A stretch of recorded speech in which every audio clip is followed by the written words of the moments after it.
you listening? Some people are. Scientists are listening for signals from aliens. Way back in 1924, scientists listened for radio signals from Mars to indicate any life on the planet. Across the country, a National Radio Silence Day was promoted, and for 36 hours, all radio stations stopped transmitting for 5 minutes on the hour, every hour. At the United States Naval Observatory, a special radio receiver attached to a huge dirigible was sent 2 miles high in the sky. The chief cryptographer of the U.S. Army was assigned to translate any messages that came from the Martians. For hours they listened, but nothing came through the radio waves.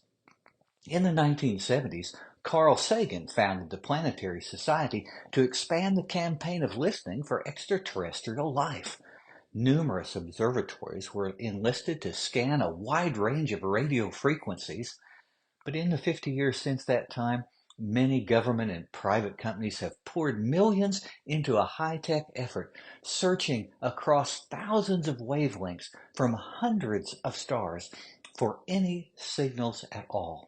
We are listening and listening and listening, but as of now, there's only a great silence.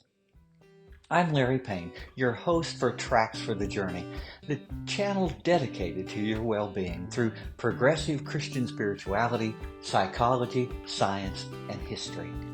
Moving our attention closer to Earth, we know listening is important in all of our relationships.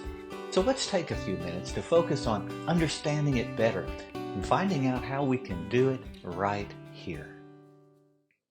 Dr. John Gottman is a world-renowned psychologist.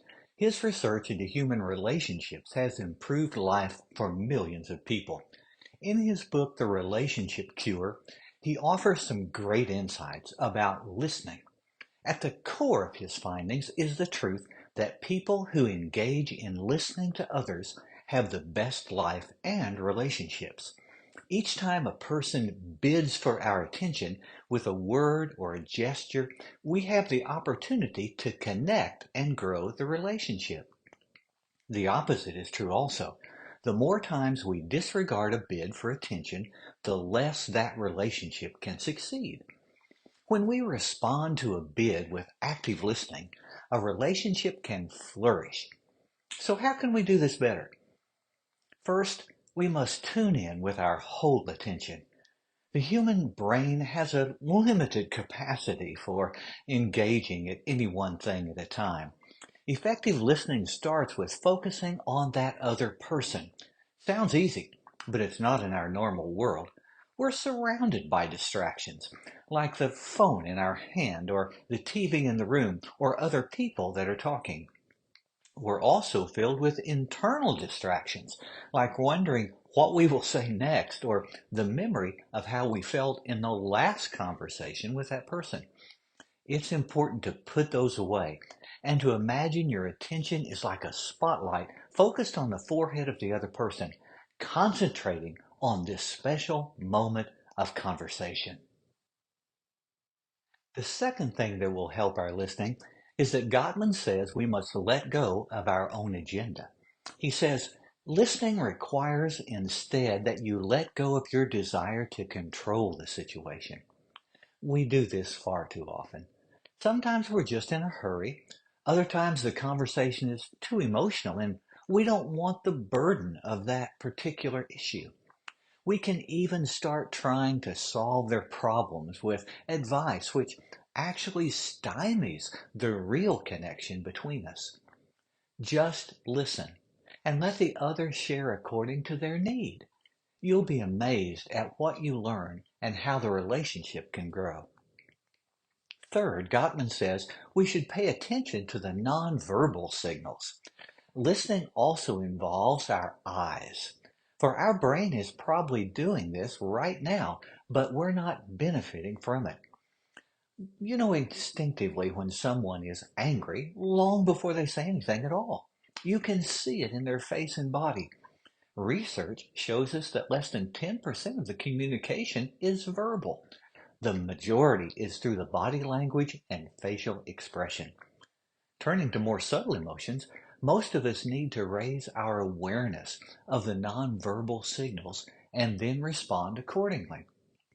Gottman says the answer is simple.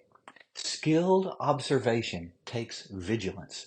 You've got to be watching closely. Well, that sounds easy, but we need to pay attention to the person's mouth, the eyebrows, and the body postures. To listen with your eyes will bring greater understanding. We could also say a listening God is cornerstone of faith. The Hebrew Bible writes that God heard the groaning of the Hebrew slaves in Egypt. The psalmist celebrated God's attention. Jesus shared a parable about God's comprehensive knowledge of our conditions to know every hair on our head. It also should be said that a listening heart is the building block of faith. We can listen to God many ways. We can read Holy Scripture with the question, what does this mean for us? We can join a learning community that is seeking to grow in faith.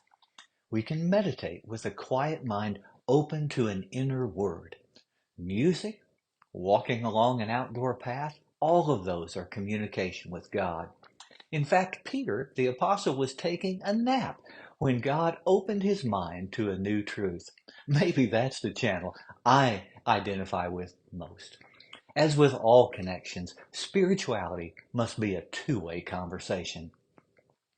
As I mentioned when I started, the radio telescopes are still listening for a message of intelligent life from someone else. And maybe that's okay. We need to listen to our relationships right here on Earth and build those that promote our well-being. Thanks for joining me today on this Fast Tracks for Well-Being.